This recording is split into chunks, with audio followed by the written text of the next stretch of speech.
어느새 2021년의 12월 달이 되었습니다. 이 2021년의 막바지에 이르러서 이제 곧 한 달만 있으면 새롭게 2022년이라는 날들이 우리에게 찾아옵니다. 여러분들에게 이 2021년은 어떤 한 해였나요? 아마 계속되는 코로나 바이러스로 인해서 정말 근심하고 걱정하면서 슬픔과 고통이 그 어느 때보다 많았던 해였을 수도 있습니다. 또 아니면은 한편으로는 그럼에도 불구하고 정말 그 어려운 가운데에서도 불구하고 하나님께서 주시는 기쁨과 평안과 감사로 가득한 한 해였을지도 모르겠습니다. 이처럼 어떤 사람이든지 아마 지구상에 있는 모든 사람들이라고 한다면은 아마 과거에 있었던 기쁜 일이든 슬픈 일이든 화나던 일이든 안타까운 일이든 다 하나씩 회상하고 또 떠올리기 마련입니다. 아, 이럴 때 이렇게 됐으면 어땠을까? 아, 이때 이렇게 돼서 정말 다행이다. 아, 이때는 정말 행복했지. 아, 이때는 참 마음이 아팠어. 이런 수많은 과거들을 생각하면서 아쉬웠던 점, 후회하는 점들, 또 즐거워졌던 점들을 우리는 떠올리죠. 또 그와 동시에 우리는 미래에 대한 기대와 소망을 가지고 살아갑니다. 그렇기 때문에 지난날 나의 삶에 있었던 그런 어려운 일들을 두고 오히려 내년을 위한 더 기대와 그런 부흥을 위해서, 더 나은 삶을 위해서 우리는 우리의 삶을 보충하고 또 보완하는 시간을 겪습니다. 개인적으로 이번 한 해는 꽤 행복했던 한 해였습니다. 또 사랑하는 아내와 또 결혼을 하고 또 아름다운 가정을 이룬 것이 또 행복했습니다. 그런데 또 한편으로는 이 코로나 바이러스 때문에 우리 사랑하는 수지광성교회 유치부 친구들을 많이 자주 보지 못한 점이 아쉬웠고 또 우리 성도님들도 자주 뵙지 못한 것이 아쉽습니다. 또 학교 친구들이나 또 교수님들 이렇게 많은 사람들을 뵙지 못하고 이 한 해가 금방 지나간 것이 정말 한편으로는 많이 아쉽습니다. 또 아쉬운 점이 있다면 제게 주어진 일들에 있어서 철저하게 준비하지 못하고 그것을 다루지 못한 것이 좀 개인적으로 많이 아쉬움이 남습니다. 그래서 어떤 점이 부족했는지 저를 돌아보고 생각하면서 또 다음에는 그러지 말아야지, 2022년에는 내가 그러지 말아야지 또 다짐하고 결단합니다. 아마 대부분의 사람들이 이렇게 미래를 기대하고 준비하면서 살아갑니다. 하지만 그렇게 미래를 기대하고 준비하며 또 새롭게 나아가려고 하는 사람들 중에서 모든 사람들이 그렇게 삶을 살아가는 것은 아닙니다. 아주 일부분의 사람들만이 자신이 기획하고 준비했던 그 새롭게 나아가는 삶을 살아가고, 정말 안타깝게도 대부분의 사람들은 자신이 준비하고 계획했던 그 새롭게 나아가는 그 길을 가지 못하고 이전과 똑같은 삶을 살아가는 것을 우린 너무 잘 볼 수 있습니다. 오죽하면 작심삼일이라고 하는 말이 우리에게 정말 흔하지 않습니까? 그만큼 우리가 혼자 스스로 새롭게 나아가는 삶을 살아가는 것은 어렵다는 것을 말해주는 것 같습니다. 여러분들은 어떤 삶을 살아가고 싶습니까? 그리고 여러분들을 너무나도 사랑하시는 하나님 아버지께서는 여러분들이 어떤 삶을 살아가는 것을 원하실까요? 아마 두말할 필요도 없이 나의 모든 그것들이 새롭게 되어서 나아가는 그런 삶을 살아가기를 아마 여러분들도 원하시고 여러분들을 사랑하시는 하나님도 원하시리라 생각합니다. 그렇다면 우리가 기대하고 준비한 대로 새롭게 나아가는 삶을 살아가기 위해서는 우리가 어떻게 살아가야 할까요? 어떤 점이 새롭게 나아가는 사람과 새롭게 나아가지 못하고 여전히 똑같은 삶을 살아가는 사람을 구분짓는 것이 될까요? 이 시간 여러분들을 너무나도 사랑하시는 하나님께서 오늘 말씀을 통해서 여러분들에게 말씀하고 계십니다. 우리 함께 오늘 말씀을 통해서 그것을 살펴보길 원합니다. 오늘 본문에서는 사무엘을 필두로 한 이스라엘 사람들이 미래에 대한 기대를 가지고 새롭게 나아가겠다고 한 가지 결단을 내립니다. 우리 함께 3절과 4절 말씀을 읽어보겠습니다. 사무엘이 이스라엘 온 족속에게 말하여 이르되 만일 너희가 전심으로 여호와께 돌아오려거든 이방 신들과 아스다롯을 너희 중에서 제거하고 너희 마음을 여호와께로 향하여 그만을 섬기라. 그리하면 너희를 블레셋 사람의 손에서 건져내시리라. 이에 이스라엘 자손이 바알들과 아스다롯을 제거하고 여호와만 섬기니라. 아멘. 이스라엘 백성들은 새롭게 나아가려고 합니다. 바로 이방신들을 버리고 바알과 아스다롯을 버리고 오직 여호와 하나님만을 섬기는 새로운 삶을 살겠다고 말입니다. 그렇게 했을 때 이 이스라엘 백성들은 블레셋의 손으로부터 자유로워지고 그들로부터 떠나서 평화를 누리는 그런 삶을 기대하고 있습니다. 그래서 그들은 사무엘의 말과 함께 미스바라는 장소에 모여서 함께 열심히 기도합니다. 금식까지 하면서 하나님께 기도합니다. 미래를 향한 결단과 기대를 가지고 새로운 삶을 향해 나아가기 위해서 그들은 하나님 앞에 나와 기도를 한 것이죠. 우리가 새롭게 나아가기 위한 첫 번째 방법은 바로 이것입니다. 우리가 새로워지기 원하는 그것을 하나님 앞에 가지고 가 하나님께 기도하고 하나님께 간구하고 하나님께 아뢰는 것입니다. 우리는 새로운 삶을 살아갈 때 우리의 힘과 능력을 의지하는 경우가 굉장히 많습니다. 하지만 우리의 힘과 능력만을 의지했을 때는 우리가 새로운 삶을 살아가는 것이 상당히 어려움을 우리는 너무나도 잘 알고 있습니다. 저는 매년 그리고 또 매월 정말 부끄럽지만 결단 하나씩을 매년 매월 합니다. 어떤 결단이냐면 내가 하루도 빠짐없이 이번에는 큐티를 꼭 매일매일 해야겠다. 이런 결단을 가지고 매년 매월 살아갑니다. 그런데 그것은 하루 이틀이면 실패하고 말아버립니다. 뭐가 그렇게 바쁜지 큐티는 금방 잊어버리고 다른 것에 열중하면서 살아가는 저의 모습을 봅니다. 저의 혼자만의 힘으로는 저는 큐티를 꾸준히 매일매일 쉬지 않고 하는 것이 너무 어렵더라고요. 그렇게 어려워하고 힘들어하는 저에게 하나님께서는 이 신학생을 위한 제자훈련이라는 프로그램을 알게 하셨습니다. 그래서 제가 그 제자훈련 프로그램을 다른 사람들과 하면서 이제 매일 묵상한 것들을 이제 카톡으로 이제 묵상을 했다고 이렇게 항상 올리고 체크하고 서로 이렇게 검사하는 시간을 가지는데요. 그렇게 하니까 제가 그제서야 이렇게 매일 말씀을 묵상하게 되고 큐티를 하게 되는 것을 저는 제 자신을 통해서 보았습니다. 이처럼 우리가 우리 힘만으로 새롭게 인생을 살아가는 것은 우리가 결단한 대로 살아가는 것은 굉장히 어렵습니다. 그렇기 때문에 우리는 하나님께 도움을 구해야 합니다. 하나님께 우리의 마음의 소원을, 우리 마음의 결단을 하나님께 구하고 간구하고 하나님께 아뢰어야 하는 겁니다. 아무리 그것이 사소한 것이라고 하더라도 하찮은 결단이라 하더라도 하나님께 그것을 우리는 말씀드려야 합니다. 왜냐하면 하나님께서는 우리의 그 어떤 기도 제목도 기쁘게 들어주시는 사랑의 하나님 아버지이시기 때문입니다. 우리 한번 계속 말씀을 살펴보기 원합니다. 그렇게 새로운 삶을 결단하고 하나님 앞에 모인 이스라엘 백성들에게 한 가지 방해가 찾아옵니다. 바로 블레셋 사람들의 침공입니다. 이스라엘 백성들은 이제 바알과 아스타롯, 이방 신들과 우상들을 버리고 하나님만을 섬기기로 결단했습니다. 그리고 그 결단을 통해서 그런 새로운 삶을 통해서 블레셋 사람들의 손이 닿지 않는 정말 평화가 가득한 행복한 삶을 누리기로 기대하고 있었습니다. 하나님께서 그들을 건져주실 것이라 믿었습니다. 그런데 그렇게 하나님을 믿고 모여서 기도하던 이스라엘 백성들에게 주어진 것은 무엇이었습니까? 평화였나요? 아닙니다. 오히려 그 미스바에 모인 것을 안 블레셋 백성들이 이스라엘 백성들 일망타진할 기회다 라고 하면서 모든 블레셋 사람들이 모여서 이스라엘 백성들을 치러 올라왔습니다. 이스라엘 백성들에게 결단하고 새로운 삶을 살아가려고 하는 이스라엘 백성들에게 주어진 것은 그들이 원하고 바라던 평안이 아니라 오히려 블레셋의 침공이었습니다. 우리에게도 이와 같은 일이 일어날 수 있습니다.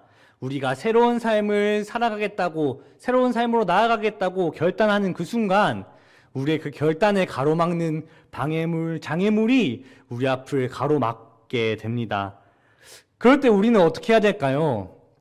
옛날 이스라엘 백성들은 이런 상황 가운데서 자신에게 어려움과 시련이 찾아왔을 때 하나님을 원망했습니다.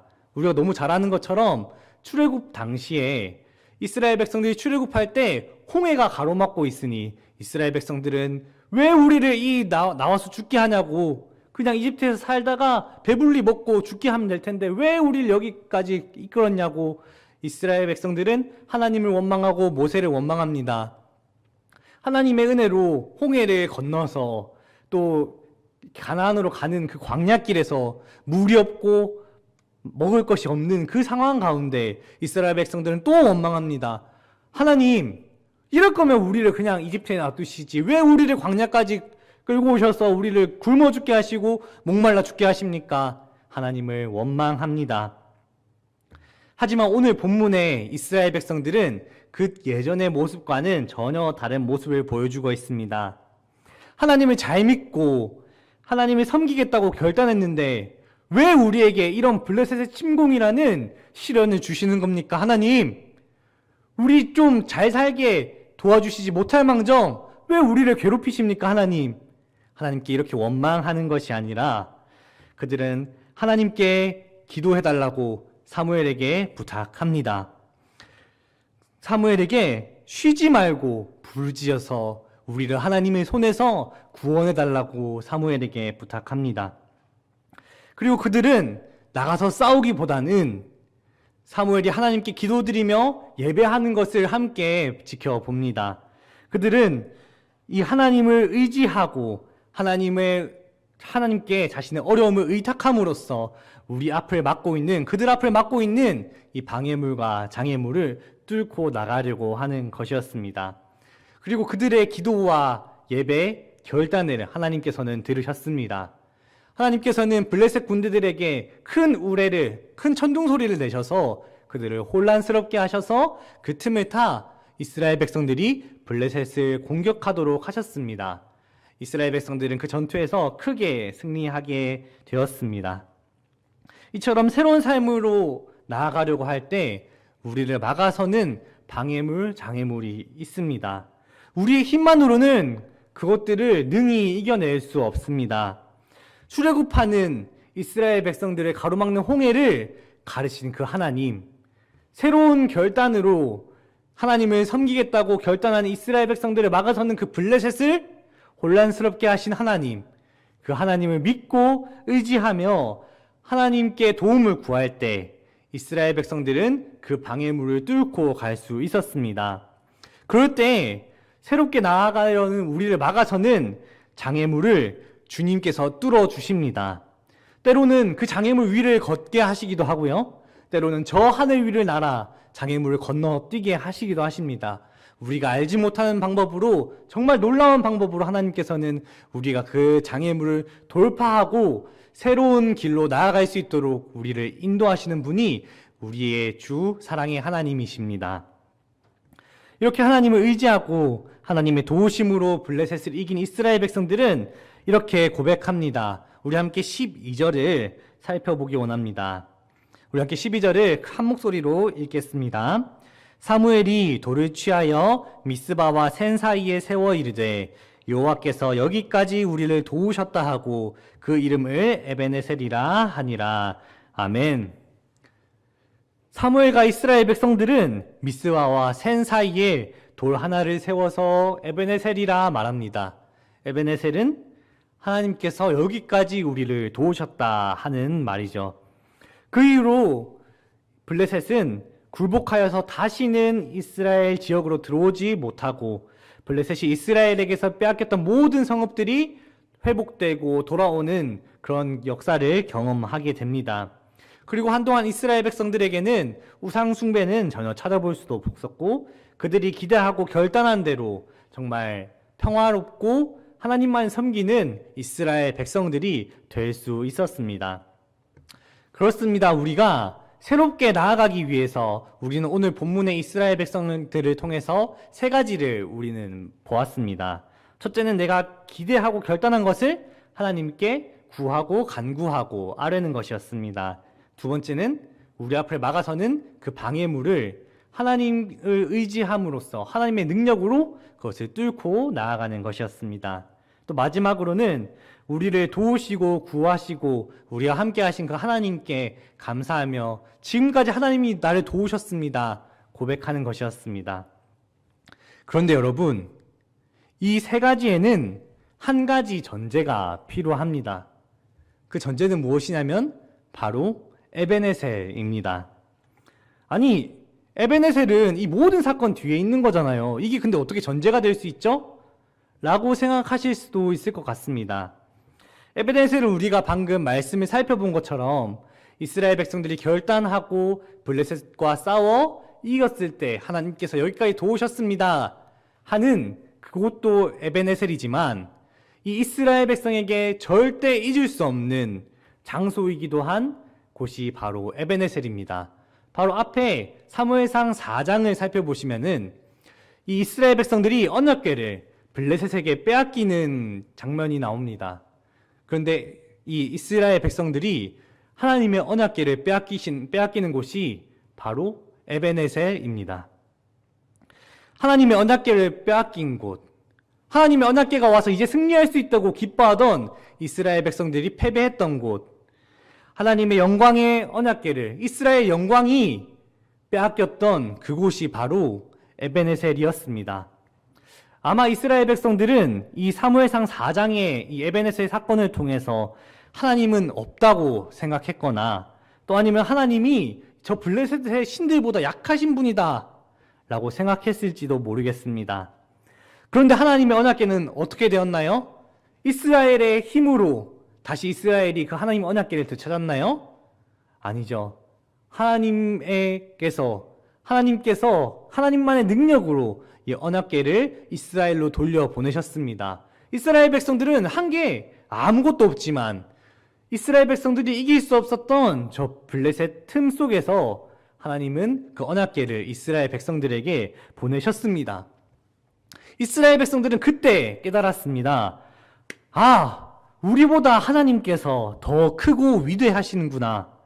하나님은 정말 강하신 분이구나. 하나님은 우리를 포기하시지 않는 분이구나. 이스라엘 백성들은 이때 그 사실들을 깨달았을 것입니다. 이스라엘 백성들은 이 사무엘상 4장의 에베네셀을 통해서 자신의 힘이 아닌 하나님의 힘을 의지하고 하나님의 능력을 구하는 것을 알게 되었고 배웠습니다. 이 에베네셀이 있었기 때문에 이스라엘 백성들은 자신이 결단한 것들을 하나님 앞에 가지고 올 수 있었고, 이 사무엘상 4장의 사건이 있었기 때문에 이스라엘 백성들은 자신들의 가는 길을 막아서는 방해물이 있을 때 하나님의 힘에 의지해서, 하나님의 능력에 의지해서 그것을 뚫고 나아갈 수 있었던 것입니다. 사무엘과 이스라엘 백성들이 오늘 말씀에서 얘기한 여기까지 하나님께서 우리를 도우셨다 하는 고백은 단순히 지금 하나님께서 블레셋과 싸워 이기게 하신 것을 이야기하는 것이 아닙니다. 이스라엘 백성들의 패배의 장소, 이스라엘 백성들의 수치의 장소, 이스라엘 백성들의 영광이 사라진 그곳 에베네셀에서 사무엘은 하나님이 아닌 나의 힘을 의지하던 우리의 모든 삶을 변화시키시고 하나님을 향한 믿음을 회복시키시고 하나님을 의지하여 승리하도록 우리를 이끄시고 인도하신 그 하나님을 선포하고 있는 것입니다. 사랑하는 수지강성교회 성도 여러분, 우리가 새롭게 나아가기 위해서 우리는 이 에베네셀을 꼭 기억해야 합니다. 우리의 힘과 능력이 아닌 하나님의 강권적인 도우심으로 우리를 이끄시고 인도하셨던 그 사건들을 우리는 마음속에 품고 살아가야 합니다. 그럴 때 우리는 우리의 결단을 하나님께 내놓을 수 있고 우리 앞을 막고 있는 방해물이 있을 때 하나님을 의지할 수 있는 것입니다. 그럴 때 우리는 하나님께서 여기까지 우리를 도우셨습니다 고백할 수 있는 것입니다. 이스라엘 백성들이 여기까지 도우신 하나님을 기억하며 에베네셀이라는 기념비를 세웠던 것처럼 우리도 우리 마음속에 에베네셀이라는 기념비를 이 시간 세우길 원합니다. 그럴 때 우리가 새롭게 나아갈 수 있도록 하나님께서 능력을 더하시고 하나님께서 우리가 그렇게 나아갈 수 있도록 이끄시고 인도하시기 때문입니다. 여러분들에게 한번 여쭤보고 싶습니다. 여러분들도 이 이스라엘 백성처럼 우리의 모든 삶 가운데 하나님께서 도우셨다는 것을 믿습니까? 하나님께서 우리를 향한 그 놀라우신 사랑으로 말미암아 강권적으로 우리의 삶에 개입하셔서 우리와 함께 하시고 우리를 도우셨다는 것을 고백합니까?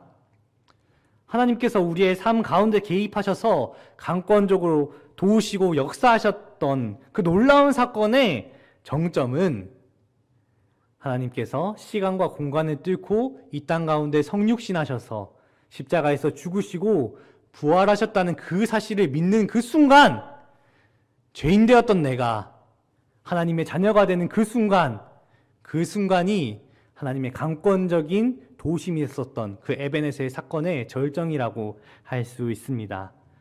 정말 죄인 되어서 죽어 마땅한 우리를 하나님께서는 우리를 자녀 삼으시고 새 옷을 입히시고 면류관을 씌워 주셨습니다. 영광의 삶을 살아가도록 하나님께서 인도하셨습니다. 그 하나님을 기억하면서 우리가 그 에베네셀을 우리 마음속에 기념비를 세우기를 원합니다. 오늘은 대림절 두 번째 주일입니다. 하나님의 강권적인 사랑과 도우심으로 독생자 예수 그리스도께서 이 땅 가운데 성육신하신 것을 기억하고 또 기다리는 기간입니다. 특별히 오늘 대림절 두 번째 이 두 번째 초의 의미는 회개와 평화의 의미를 담고 있습니다. 우리의 힘을 의지하고 하나님의 힘을 의지하지 않았던 우리의 지난 날들을 돌아보고 회개하면서 또 이 땅 가운데 평화로우시고 나의 삶 가운데 평화를 주신 그 주님을 기억하는 복된 기간이 되시기를 주님의 이름으로 소망합니다. 너무나도 사랑하는 수지강성교회 성도 여러분, 올해 우리의 삶 가운데 강권적으로 역사하시고 우리를 도우셨던 그 하나님을 기억하며 우리 마음속에 에베네셀이라는 기념비를 세웁시다. 그럴 때 우리는 새로운 삶으로 우리가 원하고 결단하는 새롭게 나아가는 삶을 살아갈 수 있을 것입니다. 하나님께서 우리를 인도하시고 이끄시고 도우실 것입니다. 그렇게 살아가는 모든 수지강성의 성도들 되시기를 주님의 이름으로 축복합니다. 우리 함께 기도하겠습니다. 하나님 아버지, 하나님의 그 강권적인 도우심으로 우리 삶에 개입하셔서 우리와 함께 하시고 우리의 삶을 지금까지 이끌으심을 주님 이 시간 고백합니다. 하나님 아버지, 우리 마음에 에베네셀이라는 기념비를 세울 그때에 하나님께서 우리를 새롭게 나아가도록 인도하시고 우리를 앞에 막고 있는 방해물을 뚫고 나아가도록 저 꼬린 지점에 들어갈 수 있도록 하나님께서 이끄시고 도우심을 믿습니다. 하나님의 그 강권적인 역사하심 속에서 은혜를 누리면서 살아가는 모든 수지강성의 성도들 될 수 있도록 붙들어 주시옵소서. 예수님의 이름으로 기도합니다. 아멘.